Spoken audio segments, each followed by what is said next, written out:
and welcome back to another episode of the Banter podcast, the soccer edition. Say hello, KP. Hello, Rexon.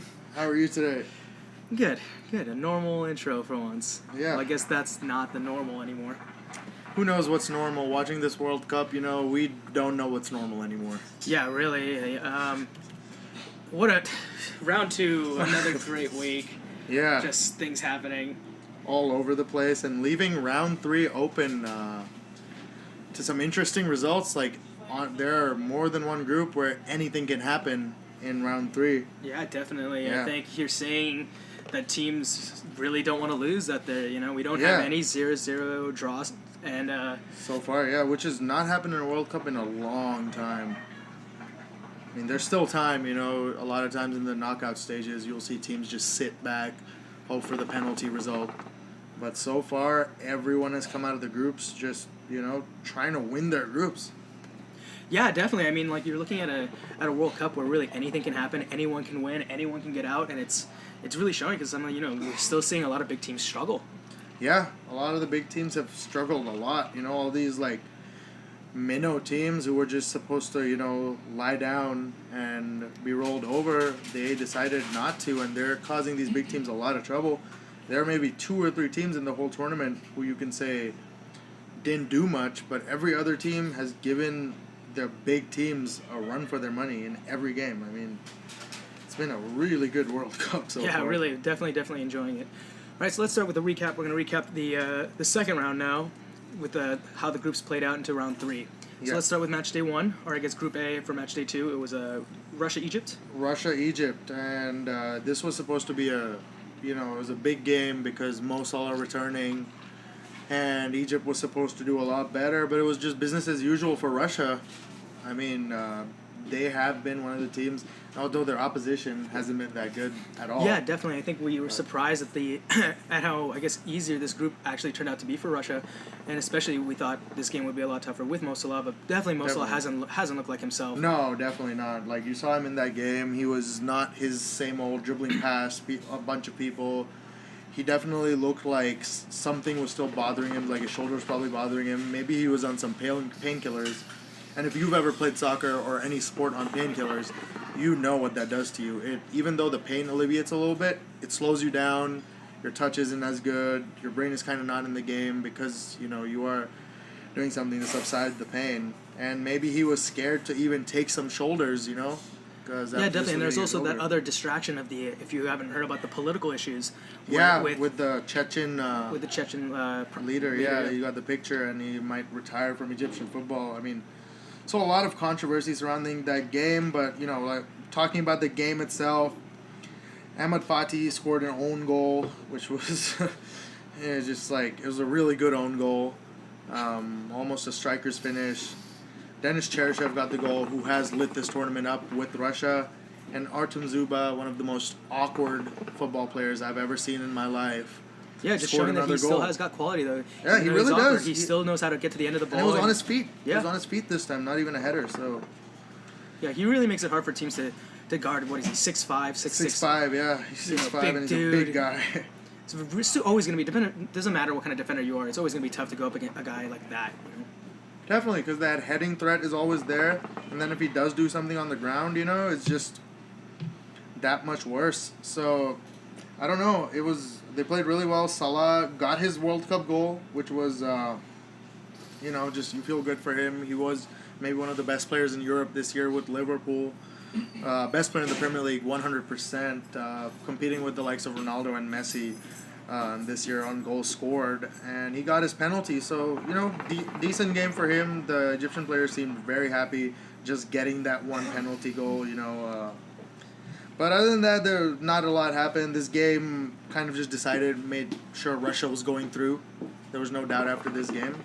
And we can go to Group A's second game, which went very differently than what both of us thought it would. Definitely. Again, another game where we thought Uruguay was going to do a lot better. Yeah, the opposite of Russia-Egypt. Yeah, exactly. It was a game that Uruguay should have dominated, and, they got their goal, and that was about it. They got their goal, and then they just decided they were fine with just winning 1-0, keeping it tight in the back, not conceding a goal. And you know what? Their defense, I mean, there's a lot of complaints I have about Uruguay in this tournament, about their offensive play, because those guys, Suarez and Cavani, look like strangers. There's no midfield. They don't build from the back. But whenever the ball comes to their defensive line, Godin, Jimenez, Varela, whoever's in the back just shows up every game so far. Yeah, definitely. I think that's Uruguay's saving grace, because without that defense, these games could have gone very different for Uruguay. And Very Muslera, different. beautiful goalkeeping, like amazing goalkeeping throughout the tournament so far. And that their defense, there's a saying in sports, and this is in all sports, that attacks don't win championships, defenses win championships. Right, exactly. And if you have a strong defense and you're not conceding goals, you're not going to lose a goal. You're not going to lose a game in normal time. Right. You don't concede a goal, you don't lose a game in normal time. I mean, that's just how football works. And so Uruguay are looking like just a strong team. Yeah, and after match day 2, that leaves Russia and Uruguay going out of the group and coming down to that last game against those two. Who's going to end up topping the group?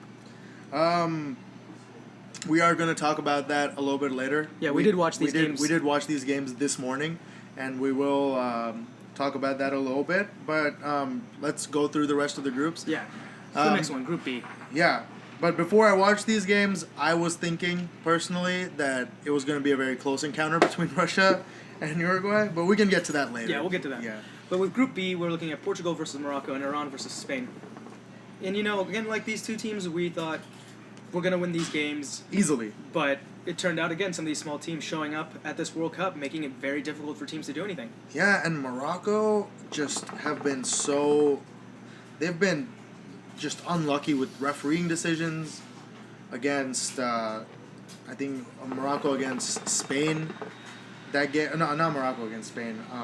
Morocco against Iran was, again, hard done, that last-minute own goal, I think it was, right? That put Iran through was a last-minute own goal.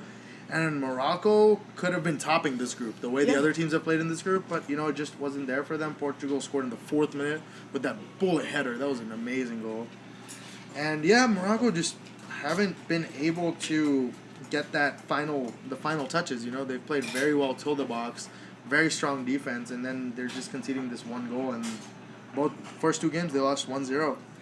Yeah, and here we go with Portugal, really just riding on the coattails of Ronaldo. Portugal's a great team, but really it's Ronaldo that's carrying these guys, not just as a goal scorer, they're leading their team with goals this season, but also just being a captain. Everything, being a captain, getting his defenders to fight for the team. He's instilled this spirit in Portugal where Ronaldo says that, we're not favorites for this World Cup. I know who we are. We're not the best team in this World Cup, but Ronaldo said he thinks that on their day Portugal can beat anyone, and that's what a knockout tournament is all about. You get out of the groups, and then it's 4 games. If you win those 4 games, you win the World Cup. Yeah, exactly. It's as simple as that. That's how you win the World Cup. You don't have to.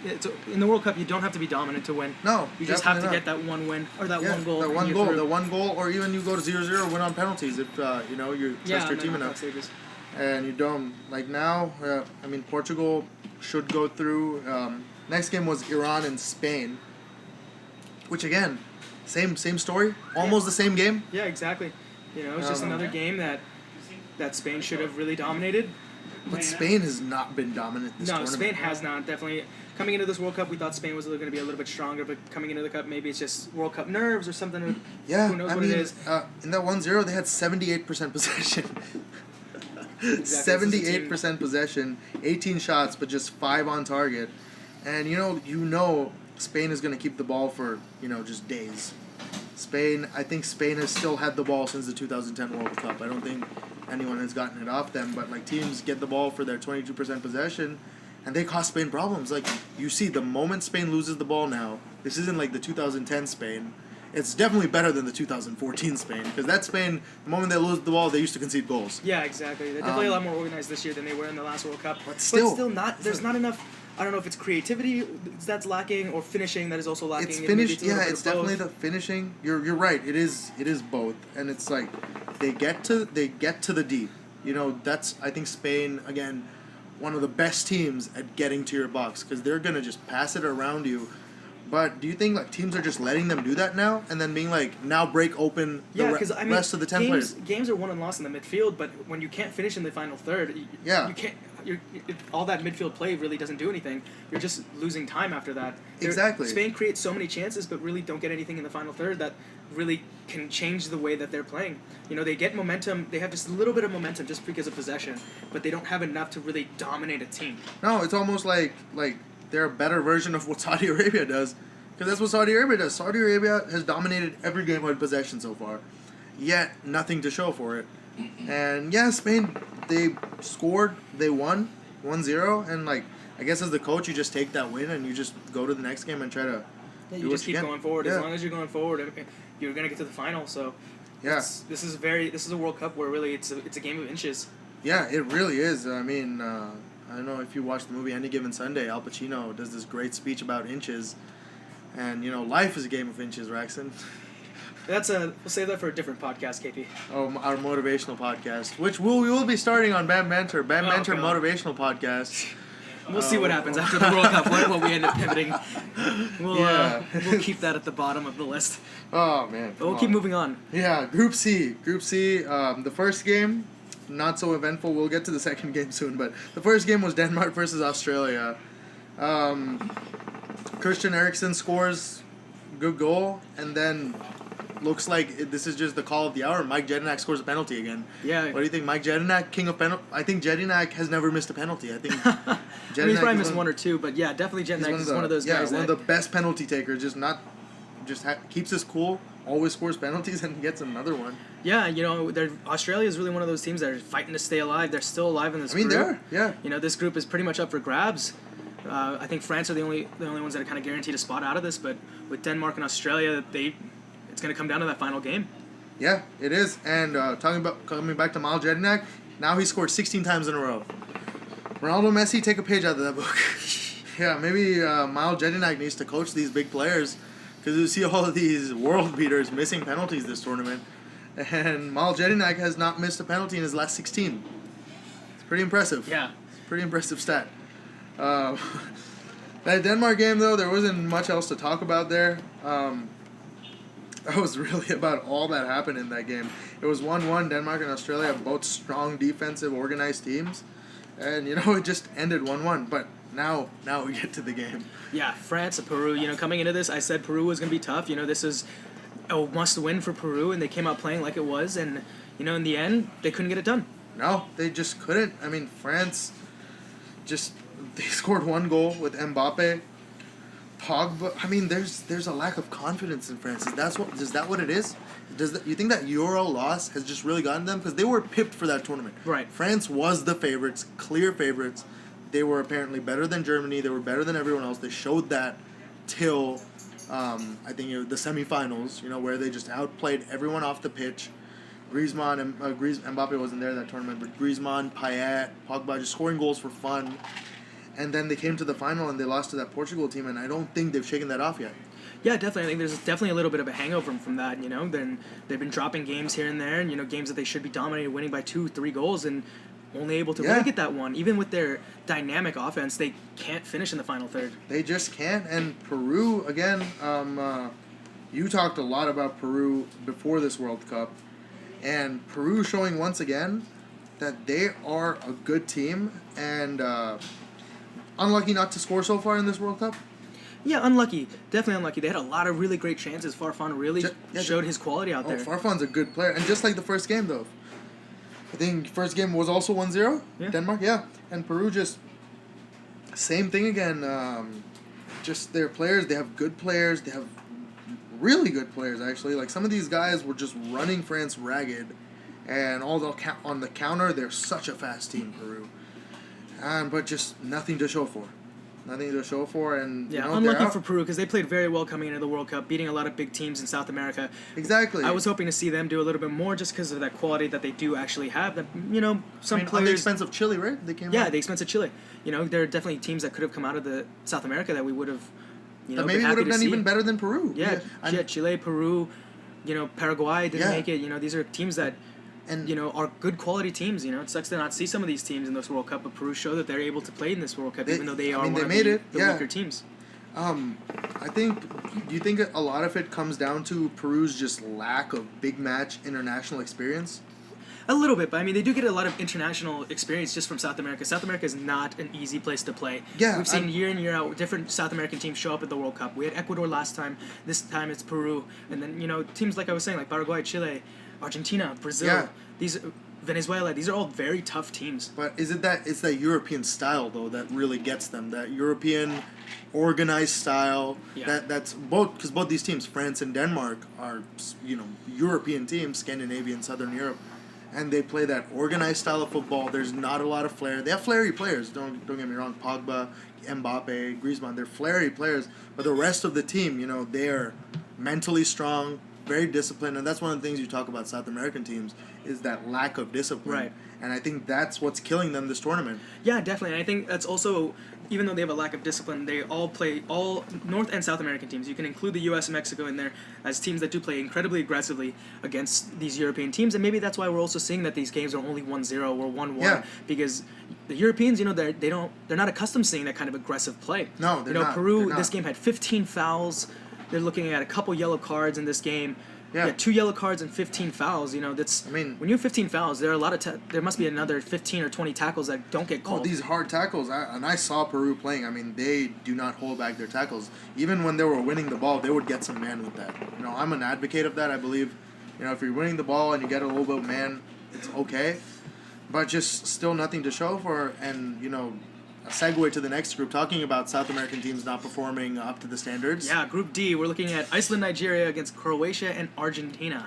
And we've said it before after the first game, Argentina did not look great, and wow, did they get trounced by Croatia in this game. We said it in our preview as well. We Yeah. said it in our preview that any of these teams could beat Argentina, and Argentina is not a sure shot for the tournament. Going against a lot of big pundits, against a lot of the main guys, a lot of these big soccer pundits. Our podcast, you listen to our preview, we said Argentina is not a sure shot. Any of these teams can upset them. And first draw with Iceland, and then 3-0 against Croatia. Yeah, but here's the thing. A lot of people, like we've watched a lot of these pundits on Fox or BBC or TSN or whatever it might be, really just throwing Croatia under the bus. All the Croatia time. is a great team. And we said this. We this talked is about Croatia it so is a much. solid team. You're looking in their Yeah. just in their midfield. Guys like the quality of Modric. Modric and Rakitic as your holders, and then Marcel Brozovic, who this game may be my man of the match because Modric and Rakitic played that holding role in the first game, and you just saw them kind of getting pushed around with the ball. They didn't have that mettle in the midfield, but then bringing Brozovic on, letting Modric kind of roam, and letting Modric play the position he used to play for Tottenham a long time ago, because for Madrid now he plays holding, Yeah. He's a lot more responsible, but giving Modric that freedom to roam, we It's saw what dangerous. happened. It's crazy dangerous. And I mean, you but see even how- you look at this team, not just like incredible midfield. You're looking at Perisic, Rakitic, Modric, Rebic, and Brozovic. These Yeah. as very good midfield. But then you look at their strikers. defense. I Or want to their- talk about the oh, strikers. their We all know defense. about Mandzukic. Vida, Yeah, look at Vida, Amazing Lovren playing player, very, Lovren. but the right back. Champions League finalist, Lovren, Yeah, and then Europa League finalist and winner. Schalke, and Great also right back. Atletico. Great right back. And when you're part of that Atletico Madrid system, we're seeing this almost as a pattern or trend in this tournament is that these Atletico Madrid defenders, Jimenez and Godin in Uruguay, right? Schalke here, they are so solid. Oh, it's They are so solid on and defense. even with France, the Hernandez, such solid defense. Like Yeah, but the Atletico difference I also like about this defense for Croatia is Varchelko he's not a right back. He is for me in my mind he's a right comes forward. midfielder. He Comes up, so he much, gets yeah. great balls. Fun for you. He's just an incredible player, all around player for Croatia. Croatia is just a solid, all around solid team that can make a run to this final. I don't think people are giving Croatia enough credit. These are all They're not. world class players. They're not. I mean, you know what? The game. I mean, I think they're really gonna get their first challenge, because that Argentina team, as we talked about in the first game, once again, strangers. And the system never played that system before. It was the system that worked for Chile, but you look at the players Chile had with Medel and Vidal in that center. That's a very different kinds of players. And just playing Messi in midfield, just strange decisions from the manager. They're heard of a now outcry from the Argentinian players to let them do whatever they want. Yeah, I like this three in the back idea, but then you have such a defensive midfield with Mascherano in there and Perez. Your creativity is coming from up top. They have no midfield pressure at all going forward. The thing is, Raxon, like, I know you love three in the back, but in my opinion, the two most important positions in your three in the back are your right and left wing backs. Most important positions, because if those right and left wing backs, as we saw with Argentina, if they don't do their job defensively, you just have Rebic and Perisic running around like they're playing a Sunday league football game. It's like our pickup games. Yeah, exactly. Where, there's just space everywhere. Yeah, but you also look at the problems at center back. You look at Otamendi getting up the field and every chance he gets, especially in a three-man, you can't do that. You can't be sending Otamendi up there. And if you are sending Otamendi up there, either Acuna or the other Salvio. guy, Acuna or Salvio, need to do their defensive job on the wings, because then half the time all you saw was Mercado in a 2-on-1 on the right side of Argentinian defense, with just Perisic and Rebic having like a great time. This was probably one of the most fun games ever for Croatia. Oh yeah. Because Argentina just let them play their game. Argentina did not disrupt their game.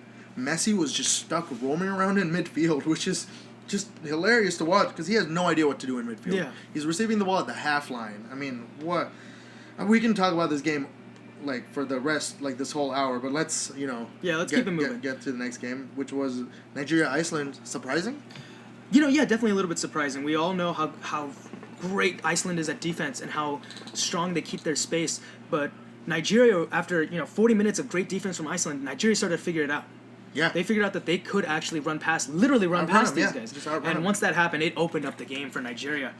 After that, Iceland had no shot.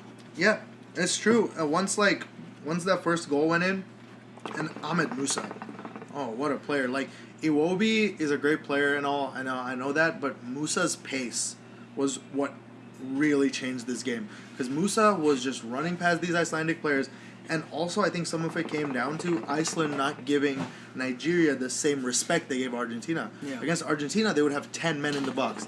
Against Nigeria, they played it a little open. They said, this is a game we can win. And the moment you let a team like Nigeria hit you on the counter, I mean, there's only one result. Yeah, definitely. I think Iceland was definitely pushing that pressure and countering Argentina, whereas they kind of wanted to do that against Nigeria, but that really, they can't counter against Nigeria because of that pace. You look at Victor Moses, a guy that can run box to box for 90 minutes. He does for Chelsea. Exactly. He's the kind of player you can't run on. Yeah, and Croatia, on the other hand, in the first game, gave Nigeria a lot of respect, which is why Nigeria couldn't do anything, because Croatia, funnily enough, sat back more against Nigeria than they did against Argentina, which also shows me how good this coach is. Right. Because, to have your players, be like, Nigeria, we're not going to let them run behind. Argentina will give them space, and, they just let Salvio have the ball in that game, but, Nigeria, just great job. Musa with 2 goals. Iceland didn't have a shot in this game. Iceland just didn't have a shot. It was tired legs, and just from running back and chasing them the whole time. Nigeria had 62% possession.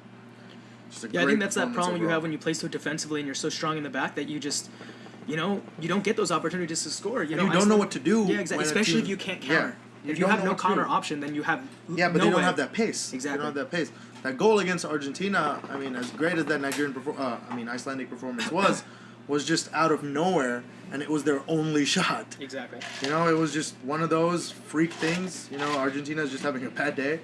But yeah, Group D, wide open except for Croatia. Yeah, Croatia's already through, but we're looking at this final game. Nigeria or Argentina, whoever wins goes through. Exactly. That's what it comes down to. Well, even Iceland still has mathematically a chance, but it's kind of tough. It's really tough. I mean, I don't. As much as we all like to see the Vikings go through, I don't think it's going to happen. Yeah, You're looking at Nigeria and Argentina. As Nigeria or Argentina, who's your money on? We haven't watched this game yet, so I mean. Well, it hasn't happened Yeah. yet.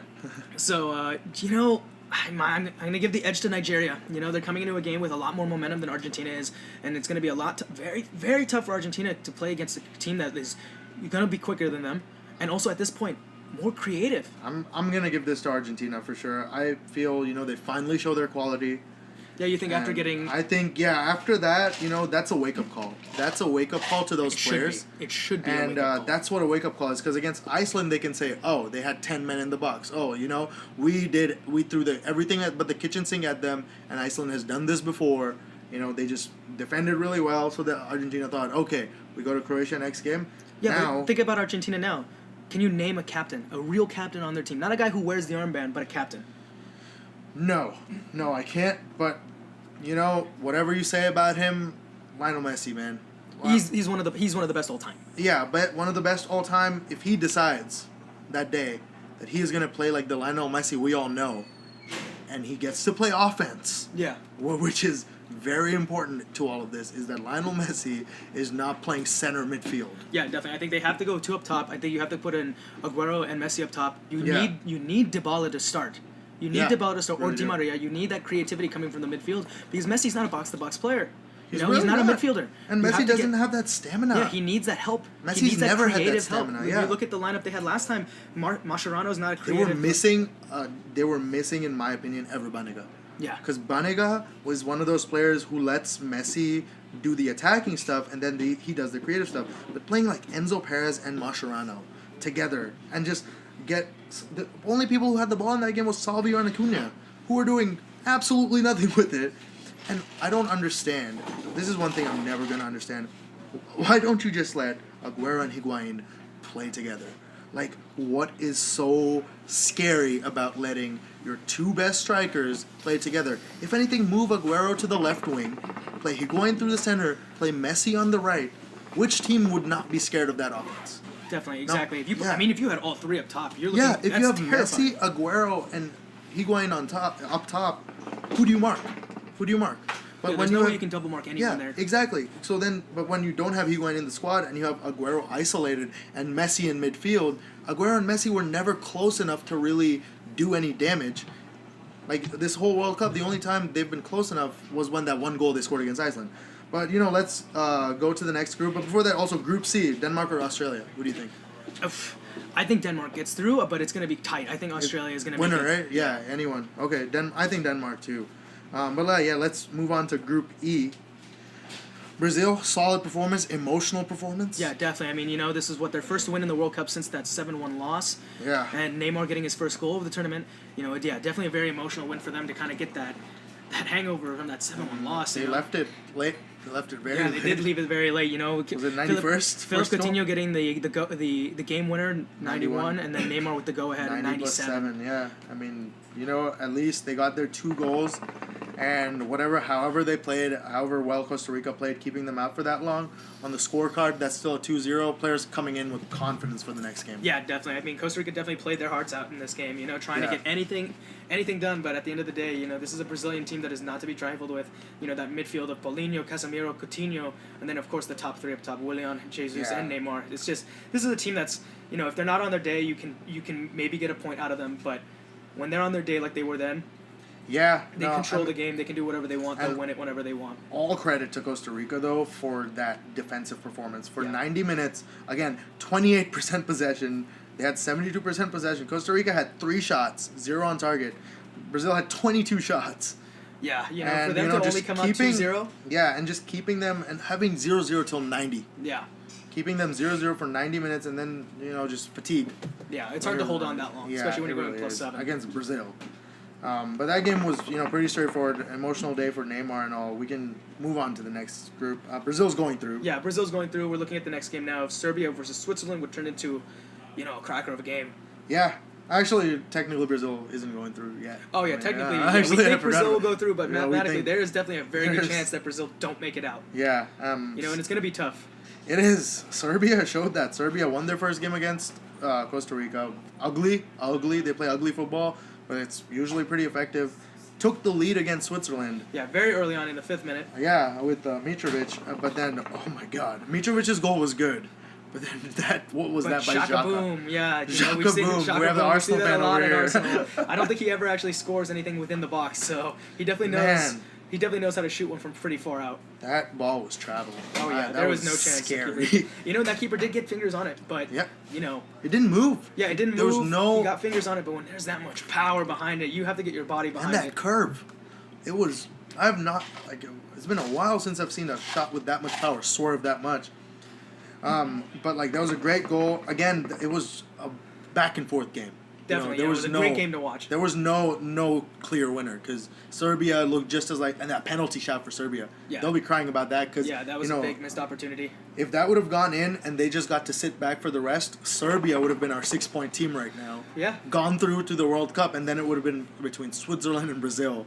And Brazil would have had to beat Serbia, but everything's different now. Switzerland in pole position with 4 points. And the winner of Serbia-Brazil, someone has to win that game, right? Yeah, exactly. Whoever's winning that game really has the better chance of getting through. There's a little bit of math that has to be played there to kind of guarantee who's going through, but it's going to be a huge game coming up against Serbia for Brazil. But you look at the Switzerland team, what, ranked 6th in the world? Yeah. And again, they're playing like it. Yeah, they're playing like it. They drew against Brazil, and they beat Serbia, they're looking like a top 10 team. They're showing their quality that they can win these games, and, Shaqiri finishing it off with the 90th. Shaqiri, I've said, I've always talked to you about this, maybe on the podcast, maybe otherwise. Shaqiri just one of those players who, on his day, is the same quality as anyone else in the world.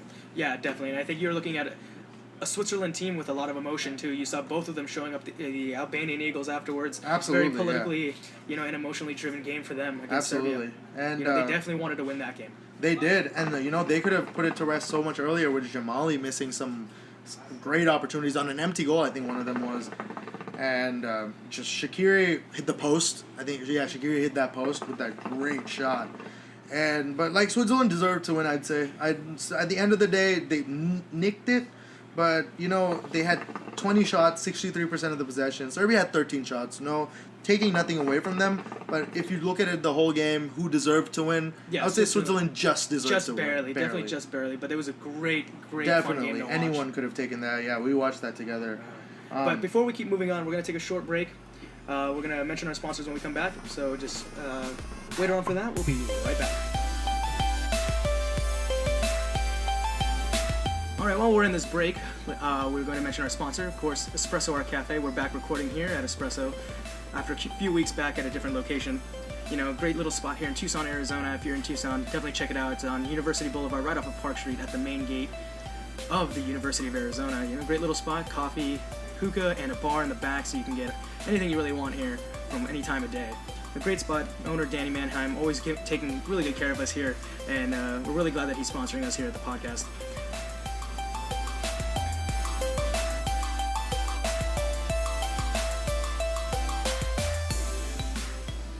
And after that short break, we are back. We're going to wrap up this Matchday 2 recap with Group G. Group F. Sorry, Group F. Yeah. Raxon's group. Yeah, my group. This was. How did this feel? Weird. It was weird, especially because I went to No Anchovies watching this game, and it was me and a bunch of other Mexican friends. So it was kind of weird. They all knew I was half Korean, so they're kind of half poking fun of me and half cheering. And this is one of those games where I don't really I don't cheer for anyone when there are goals. What jersey were you wearing? USA? Yeah, I was wearing my U.S. jersey. I'm half Mexican, half Korean. My mom's Mexican, my dad's Korean. So I am the product of these two teams. The American. But You're Heung-Min Lozano. Oh God. But yeah, actually turned out to be a pretty good game. I thought South Korea actually played better than Germany against Mexico, actually getting some stuff done against Mexico. Korea this year, we saw something different than what we normally see from the Korean teams, is that they're very aggressive this year. Very, very aggressive. You're looking at a team with Koreans, 24 fouls in this game with 4 yellow cards. Some of them maybe a little bit overly aggressive, but really just the Koreans playing out there trying to just disrupt play for whoever they're playing against. Yeah. They played well. They're still not technically knocked out, but they probably will be. Yeah. At the end of this. Well, no, they are two losses. They're 2 losses, but if Germany and Sweden both lose as well, and Korea won't get a goal difference, then it's gonna be tough. They're going up against Germany. Yeah. So if South Korea beat Germany and Mexico beats Sweden, then Korea mathematically can still go through. Yeah, I would love that. It's going to be pretty hard. Yeah. I'm just saying mathematically. Yes, mathematically there's a chance, but they also will again be very aggressive against Germany. Yeah. So we'll see what they can do against Germany. But this game, Korea ended up with more shots on goal or more shots on target. Yeah, more shots on target and more shots than Mexico.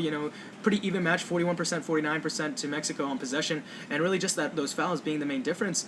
And Mexico showed in this game, though, that not only are they one of the best counter-attacking teams in this tournament, they can also, if a team sits back, as Korea sat back a little bit, because Mexico was the technically more gifted team, complete opposite of what happened in the other game where Germany was the more technically gifted team and Mexico sat back. Mexico showed they can win both ways. They can dominate a game if they have to, as they did this one. I'd say Mexico, even though Korea had more shots on target, Mexico did dominate the game with 59% possession. Like, that's 18%. You know, Mexico had the ball for way longer, and they showed they can do both things. Like, they can be dominated in possession, nick a goal, and sit back, or they can dominate a game, get 2 goals, and win the game, and that's Osorio. Yeah, and that's definitely Osorio's way of playing. You know, we didn't see too much tinkering this time around. You know, bringing in instead of bringing in Ayala, they brought in or they kept Herrera and Guardado in. You saw Alvarez on the right back now. Yeah. And he's still having Layun playing that right mid, almost right winger position. Yeah, instead almost of right back. striker. Yeah, Like, exactly. He plays like this weird right winger. That is the best way. Yeah, you know. They haven't moved to a 3 this World Cup so far. Yeah, well, I mean, it's not officially a 3, but you definitely see Alvarez or Gallardo push up a little bit more with the other one sitting back. And then Herrera coming in as a center back. Yeah, almost. exactly. Herrera or Guardado, both of them played very well defensively on the ball, making a lot of really, really crucial tackles. Guardado has really impressed me in recent years. Because Guardado, I remember when Guardado came on the scene. Guardado used to be a tricky left winger.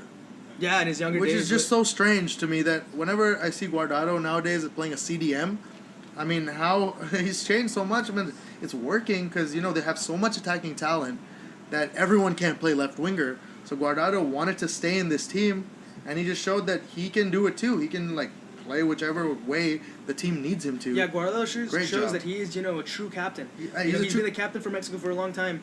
And Taking it from Rafa? Yeah, taking it from Rafa after Rafa started to get a little bit older. I mean, Rafa's still in the team and is still looking at as that captain. You Unbelievable, yeah. But Guardado is he vice captain? Yeah. Okay. Yeah, when he comes in, he typically takes the armband. Yeah, But you know, that makes Guardado has shown that he's a leader. He's a man amongst boys out there. He really is. He reminds me a lot of I've said this before, Schweinsteiger in the 2014 World Cup. But Schweinsteiger, similar beginnings, right winger, moved to center defensive mid, and then just, you know, led his team from the front.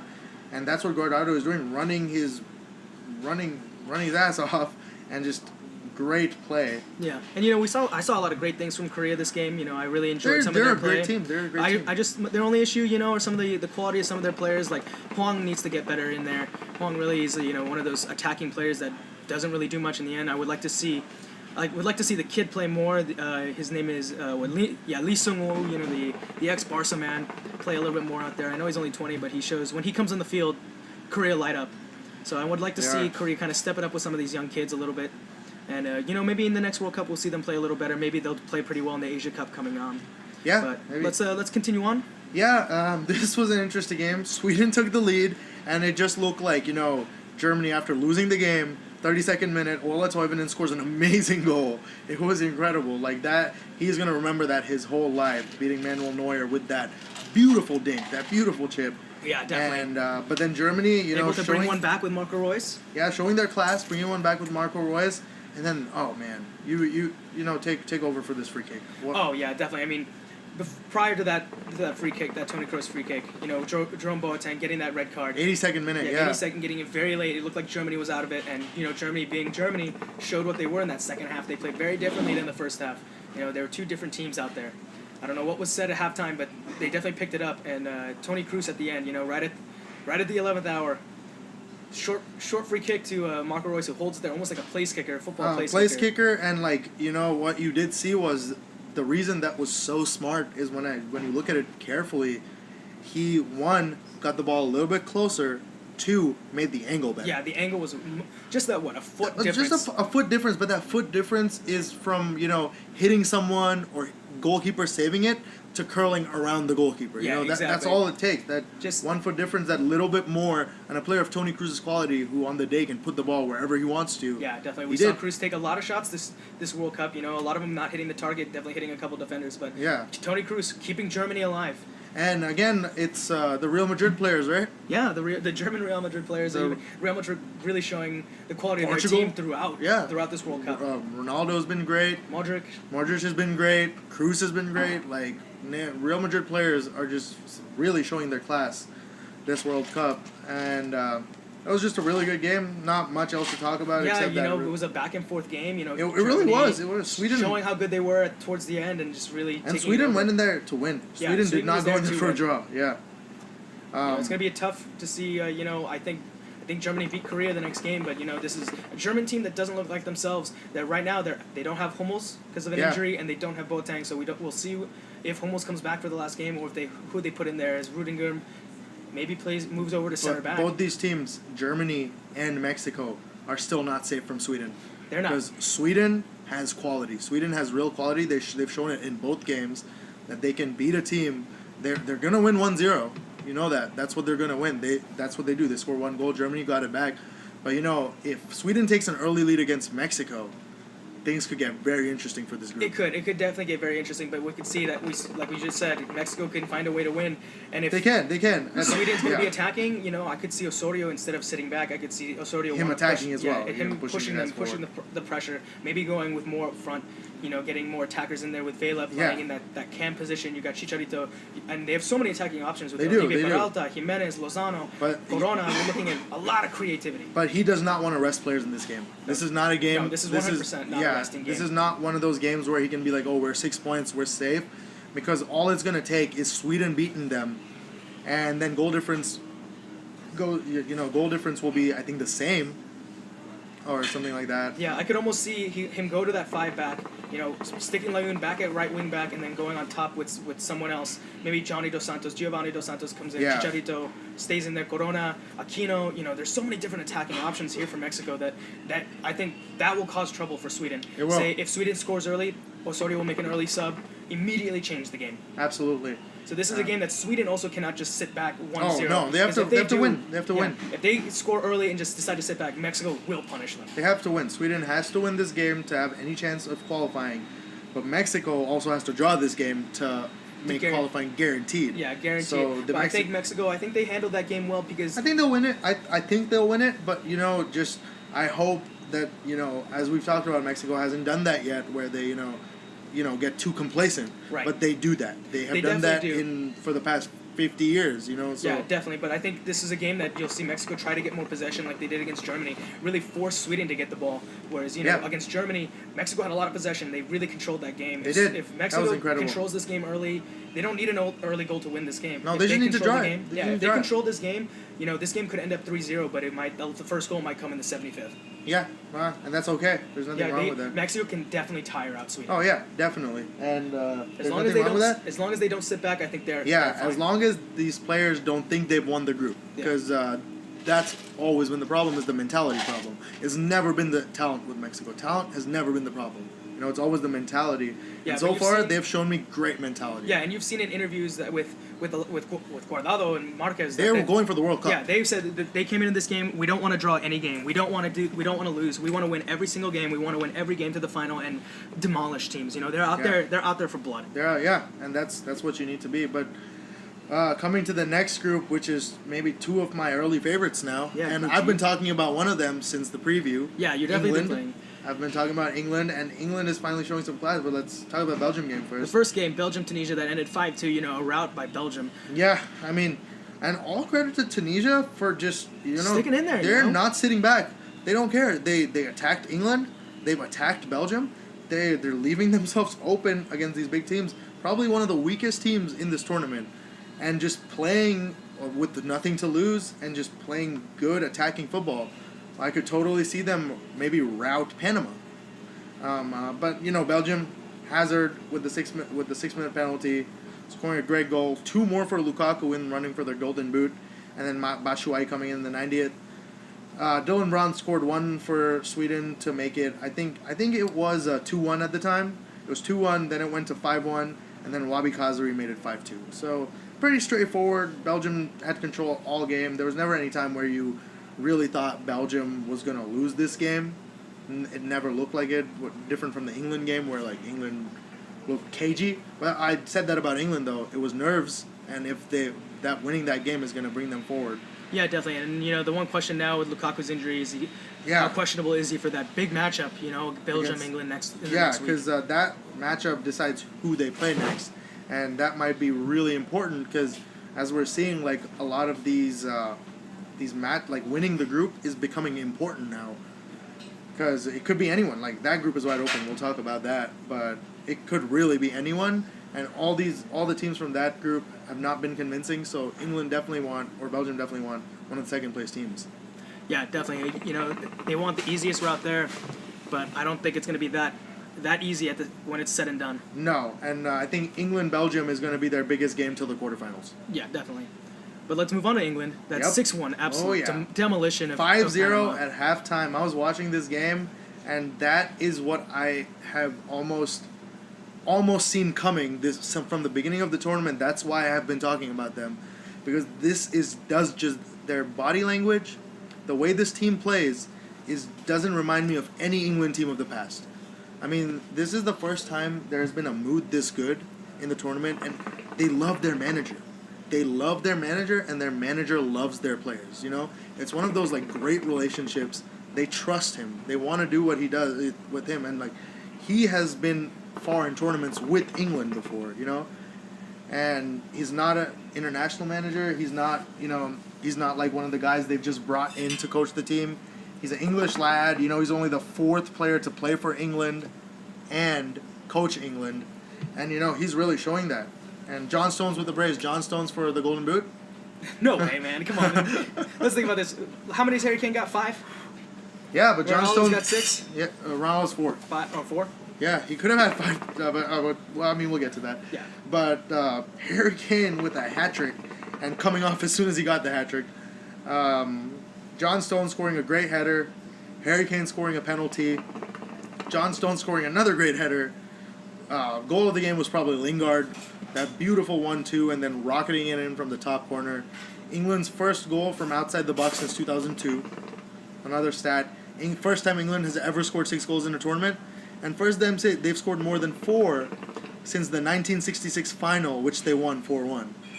Yeah, So these are some good stats. Yeah, things are looking up for England. I'm loving this formation that they got out there. There's 3 in the back with Yeah. Henderson, and then 4 in the midfield. You know, some real good quality And with Trippier, Young, Loftus Creek, Lingard. You know, these are And quality Trippier young and players. Young on the wing backs. Yeah. And that's exactly the problem with Argentina, what I said before. Now here you have 2 world-class quality left wing backs. They are not left wingers who've just been told to play left wing back. No, these players play left wing back for their club teams as well a lot of times. And like Ashley Young is a left wing back. That's the position he plays. Kieran Trippier has been doing it for England. Kyle Walker at center back gives you a center back who is never getting beaten on pace. And then you have John Stones and Harry Maguire, who pretty much have won every set piece they have been a part of. Yeah, exactly. And then you look at the depth of their team. You got Danny Rose, Jamie Vardy, Eric Dyer that could come in if they need defensive. Danny Welbeck, coming Dele in. Alli didn't play this game. Yeah, Marcus Rashford, you know, Fabian Marcus Delph. Rashford, again, didn't play this game. Trent Alexander-Arnold coming in at right wing back again, another. And like 4 or 5 of these players were just in the Champions League final. Yeah. You know, that just, you know, it's that mental thing. Because these players, they know they can win now on the back of Harry Kane. They know that if they create chances, Harry Kane is going to score. And when you have that mentality in your team, you go far. Because when you know that when things are going rough, like in the Tunisia game, things were going very rough, Harry Kane got a brace. And then when things are going good, they're going to score 6 goals against, even though it was lowly opposition, I mean, no doubt about that. But Belgium only beat them 3-0. England had 5 in the first half, because this was the England I thought that came out for the first 20 minutes against Tunisia. And so, I don't know, I think things are looking great. Harry Kane really in run for the Golden Boot, top scorer in the World Cup right now. And usually 5 goals has won Golden Boots before. Yeah, definitely. Yeah, and you know, 6-1 it last time with James Rodriguez. And I don't know, man, this is a really good England team. Just a really, really good England team. The real test is going to be against Belgium, but I pipped them to win it, and I pipped them to finish top of the group too in our preview, so let's see if that happens. Yeah, definitely. And let's move on to the final group. Yeah. For Matchday 2, Japan, Senegal, Poland, Colombia.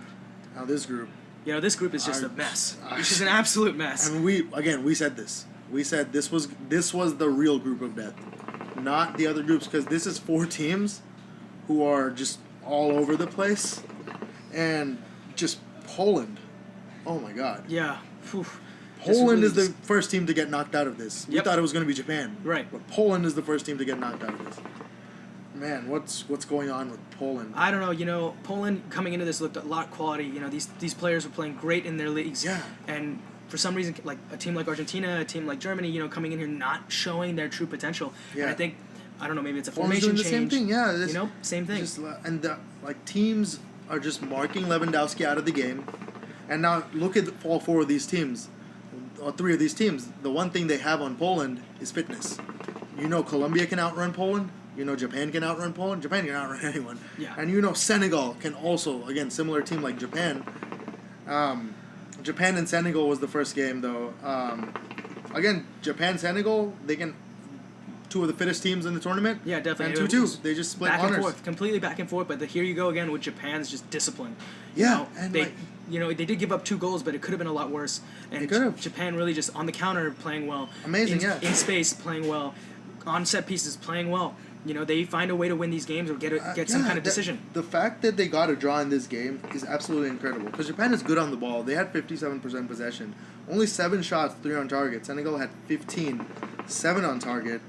But if you watch this game, you saw Senegal physically dominated Japan for the whole game. Every Senegalese player was 5 to 6 inches taller than his Japanese counterpart standing next to him.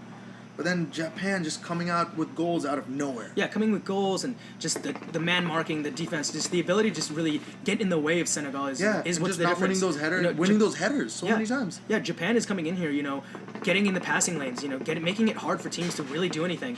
When you're looking at a team like Japan, they may not have the strength of and quality of some of these European clubs, but they have their own type of quality that we don't see a lot of teams have.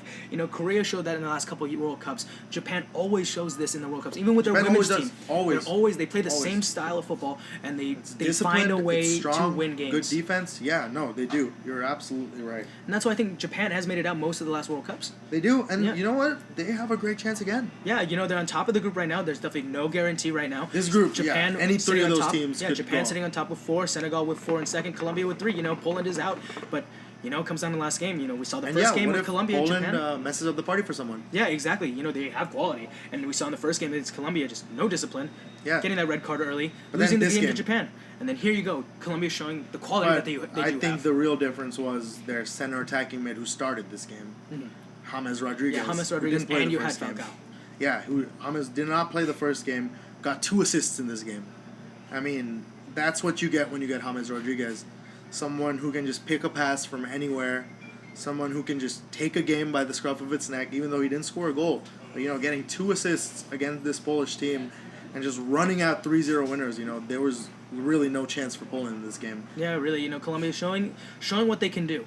But yeah. What Colombia do we see in the next game is the question. Yeah, which Colombia? Do we see the Colombia from the first game or do we see the Colombia from the second game against a team that is now going to physically dominate them and maybe even outpace them? Yeah, exactly. For sure outpace them. So it's going to be a very interesting group. Once all said and done, this is going to be very interesting to see who comes out of this because these teams are going to end up playing probably Belgium and England, and it's not going to be easy for either of those teams. I don't see them going through. I think Belgium, England go to the quarters. You think so? I think Belgium, England walk to the quarters now. Okay, well, I still think Senegal and Japan are going to, they've got nothing to lose. They'll give them a run for their money, but the way Belgium and England, how dominant they've been this World Cup so far, they're the only teams that have dominated teams. Yeah. No other team has come out and just, put their foot on the gas, foot on the marker. Because even against Tunisia, England, that scoreline wasn't flattering. England absolutely destroyed Tunisia. But there's the argument that Tunisia and Panama might be the worst 2 teams in this tournament. So England and Belgium really got a really good hand of cards. Got dealt a good hand of cards for this tournament because that is definitely the easiest group. That is the group we knew who was coming out of all the groups. Yeah, definitely. But that was round 2.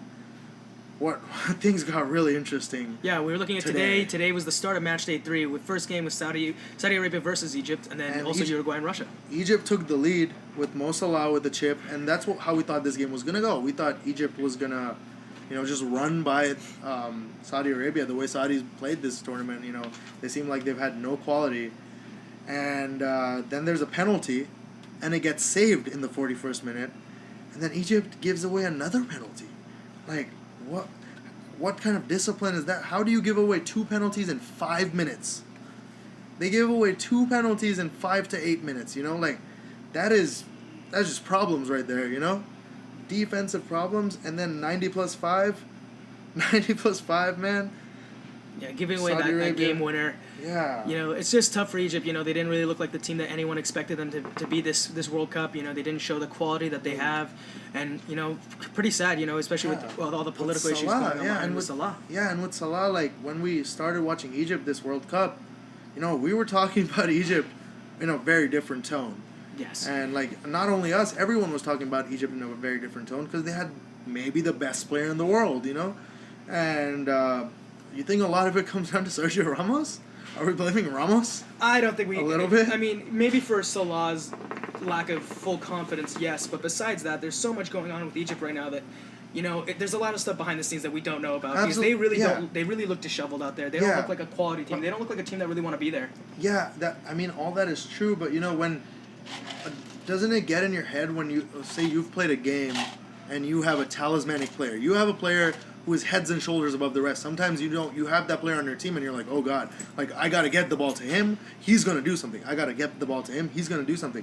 When that player is not doing anything, what does that do for the confidence of the team? Yeah, when exactly. that player doesn't play the first game. Yeah, but remember, this is a team sport. That means if one player is getting double marked, that leaves a guy open. Someone else has to step up, and no one wants to. It's for me. It's not like I'm not talking about the double marking. I'm just saying knowing your best player is injured has to weigh in on all 10 players. Yeah, of course, but all the rest of the squad, you've got 22 other players on the field that need to step up and show that they're part of this team. You know, you look at Argentina. Messi can't win it for Argentina, obviously. Salah's not going to do it for Egypt. You know, you look at some of these other teams, you got quality. Yeah, I understand that, but like that, I think that play really played on their mind this tournament, because just knowing that the one guy who could get them out of this shit was injured, and like the guy who got them to qualifying in the first place, Egypt wouldn't have been at this World Cup if it wasn't for Mo Salah. When Mo Salah got injured, I think all the players, their heads just dropped, and that, you know, it's not like it should happen like that. I understand what you're saying, but I think that's what happened, is that all these players just, they lost the battle mentally, and they say if you think you're going to lose, you've already lost 50% of the battle. And when you lose that mental battle, then after that, you know, I mean... Yeah, you know, I guess I just don't buy it because I don't know, maybe I'm sounding like Alexi Lawless here or something, but you're playing in a World Cup. You're professional soccer players. You know, absolutely. You can't... Yes, I know Salah's on your team and you got one of the best players in the world, but it's a team sport. You got to step it. You got to step it up, you know? And, I mean, they tried in the first game at least, but after that first loss, they just looked like shadows. And the second game, they tried to keep getting it to Salah. He was not doing what he was doing, and I think it just came down to like the team just not playing. Yeah, like the Egypt we saw in qualification. Yeah, exactly. I think that's an issue. I think that's a huge issue. If you don't want to play, then don't be there. Yeah, you know, right. Croatia had a player that didn't want to play because he had a back issue, but they said he was healthy. And what did they do? Croatia sent him home. Yeah. You know, if you don't want to be there, don't be there. You shouldn't be here. There are other teams because that want to they tried to sub him on, and he refused to come on. Exactly. Like I was saying, you know, if you're a team and you're playing like that, you don't deserve to be there. I'm sorry. I don't care who you are. You know, Egypt showed that they're one of those Cinderella stories coming in, but at the same time, if you're there, you got to play. You know, maybe I just sound mean, but as an athlete, I totally understand where you're coming from. I'm just, you know, trying to argue like the point against you. You know, of course. I'm looking out for the Egyptian players. I'm just saying that, I mean, we don't have to agree about this, but that's the thing. Like, you see it like that. I see it like maybe just losing that player. They lost a little bit of confidence. That first game they could have won against Russia, not against Russia, against Uruguay. That first game they played so well against Uruguay, expecting Salah to come on. You know, you saw all those Egyptian players every time the sub bench saw anything happen, and they saw Salah was warming up from the 22nd minute in that game. And I think, Egypt is now qualified. This group, Egypt is not qualified, I mean. Yeah, they're officially out. Yeah, they're officially out. And Saudi Arabia got their first win in a World Cup. Yeah, really great stuff for Saudi Arabia. With, you know, they showed some potential, and maybe in the next couple of years they even show that they can get out of the group. But, yeah, maybe. You know, coming up now in the next game, let's keep moving on. Yeah, Uruguay versus Russia. You know, Uruguay, this is the Uruguay we finally saw. You know, this is what... And I think it was very simple what they did differently that completely changed the game. One, they moved to 3 in the back. Braxton always loves when teams move to 3 in the back. No, I think it's a great formation. Yeah. Saceres, Coates, and Godin. They're put as a 4-1-2-1-2 on paper, but that's not how they played. Saceres, Coates, and Godin played the 3. Laxalt played a left wing back. Nandes played right wing back. And then they had a 3 midfield for the first time this tournament, which they've needed all tournament, with Torreira, Vecino, and Betancourt. and Torreira and Vecino give Betancourt that license to drive forward and connect the play between Cavani and Suarez. And what happened when they connected the play between Cavani and Suarez? Yeah, they both scored. Yeah, both guys have goals. And Yeah. of course, get the unlucky for Russia with that own goal, with Khrushchev's own goal. But it's tough, I this mean- is an Uruguay squad that this is what we expected them to do. Yeah. And now we see almost the real Russia, making these mistakes, this own Yeah, goal, the exactly. double yellow card. This is the Russia we expected to see. So going in the next group now, we're going to see something maybe a little bit different from these teams. Maybe Absolutely. Russia isn't that talismanic team anymore to win the World Cup or to get far. But Yeah. and now Uruguay now looks like a team that could make it further. I mean, Uruguay though, but what I said about Uruguay before was they had not conceded a goal so far. And when you don't concede goals, you don't lose games. Exactly. And I mean, that's such a simple philosophy, but when they really play it well. Now in 3 games, they have 5 goals and 0 against them. So I mean, yeah, great. And now the most interesting part of Today, man. Group B. This Oh this my came down God. really to the wire for We were both watching games. both of them at the same time. Yeah, I guess they're both at the same time. But let's start with Iran and Portugal. Yeah. That 1-1 finish. And, even though it was a 1-1 finish, it felt like both teams could have won this game Yeah, handily. I mean, Iran just came at Portugal, and I don't think Portugal was really expecting that because Iran hasn't really come at any team so far. But they had nothing to lose. I mean, they actually, talking about Iran, they could have won their group. Yeah, with a win today, they with could the have win won the today. group. So Iran came out for the first time this tournament, except for maybe 20 minutes in the last 2 games, like where they played a little bit. But okay, so Iran came in and they really attacked Portugal beautifully, and they just kept going at Portugal. It was a back and forth game. Portugal was always stretched on defense, and then just Quaresma, 5 minutes before he scored his goal, he tried a weird thing. It didn't go in, and I was just like, he keeps doing this, and he never scores with these outside of the foots. I had to eat my words 5 minutes later, because what was that goal? Yeah, just an absolute stunner of a goal.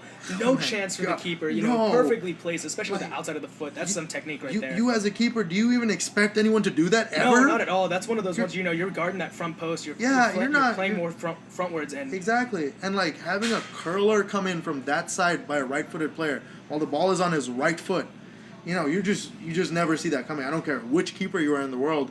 Quaresma has done that a lot in his career before, and he did it again. And Portugal just kept attacking. Ronaldo, penalty miss.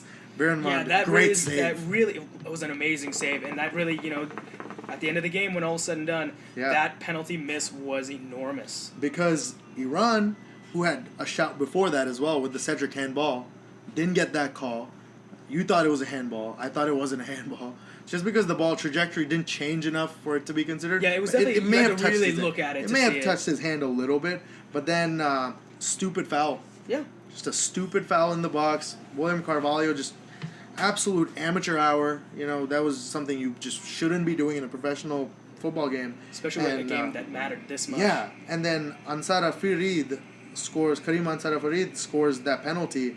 And then Iran really go for it. Immediately, maybe a minute later. And then almost get another one. Side netting. And that guy, oh my God, I cannot explain the emotions you'll be feeling. See, you don't feel bad. You feel bad for Iran. You don't feel bad for Egypt. I understand what you're saying now, because Iran really gave this tournament. They played to the end. They gave everything. You saw the emotion on those guys at the end of the game. A lot of guys crying. And, they really put it out there on the field. Yeah. They wanted to be there. They had a chance to get through. They had a chance to top the group. Yeah, they would have won this group with that late goal. That late goal. But at the same time, while this was going on, we were watching Spain versus Morocco. Okay, Morocco takes the lead in the 14th minute. Spain come guns blazing, score in the 19th minute. And then Spain just keeps the ball for 40 minutes till they get another shot. 40 minutes of possession without a shot on target. They had 75% possession. And then in the 81st minute, and Nasseri scores another header. Yeah, great header. No goalie's getting that. David had no chance at it. Power, placement, everything was there. And there was no way David De Gea was saving David De Gea has had, so far this tournament, 6 shots at him, and he has conceded 5 goals. But Iago Aspas, 90 plus 1, we saw Costa miss a lot. Yeah, getting that sub in, getting one back to tie this game really changed the outcome of this group, especially if Iran had won that game against Portugal. But we saw that VAR, take a while. Both had late VAR decisions that took a little bit too much time. But at the end of the game, those VARs changed the outcome of these games. Absolutely, they did, because that penalty. Yeah, rewarded Iran the penalty, and on the field of the Spain game, it was called a no goal because of offside, and they looked at it and it was on, and Aspas was given that goal for that final late goal that put Spain through as the group leaders. Yeah, pretty amazing. I mean, Spain won the group somehow, looking like they had no chance to win the group, and then just coming out of nowhere, winning the group, and just incredible. Yeah, definitely. I mean, just an incredible end to today. Yeah, definitely. I mean, we were on the edge of our seats. Yeah, definitely. It was really great. Week 2 was great, and this is looking to be a really stressful week 3. Match day 3 is going to be very tough for these teams. You know, we've got a lot of big games coming up, deciding who's going to end up winning these groups, who's on, who's going home. It's going to be very interesting to see what happens and what teams we will end up seeing in the round of 16. I think we're up for a surprise here somewhere. I have no idea. Yeah, I think there's definitely a surprise in here somewhere. It could be Brazil, surprise in here because Germany, Sweden. You know, you look at the France-Denmark group, Australia could go through. You look at the Croatia, Nigeria, Iceland group, Argentina still has a great chance to go through. All they have to do is beat Nigeria. Yeah. That's all they really have to do. And Croatia will probably beat Iceland, but hey, what if Iceland gets a result? Brazil, Switzerland, Serbia, wide open. Mexico, Germany, Sweden, still kind of open. Yeah, still kind of open. Germany are in a must-win against South Korea. South Korea could really, look for a win. You know, Germany and Sweden both must-wins, and if they both win, then things get very interesting because all teams on 6 points. Group G, really nothing to happen except pride. Pride in first place. Though I don't think it matters too much who they play from Group H. Because whether they finish 1, whether they finish 2, it does. I don't think it matters that much. But then Japan, Senegal, Colombia again, just wide open. Definitely, I think this is really going to look like finals in the next week. All these games are finals for a lot of these teams. It's win or go home for a lot of them. So you're going to look at really something going crazy on match day 3. Yeah, man. I don't know what's going to happen. Yeah. All right, with that is the end of this week for the Banter podcast Soccer Edition. We will be back in a week after match day 3 with who's going to be in this round of 16. We'll have some final thoughts after that one of things may change. We may have some new favorites for who's going to end up in the final, who's going to win this thing. So, thanks again for joining us. Thank you again for Danny at Espresso Art Cafe for letting us record here and sponsoring us. We will see you all next week.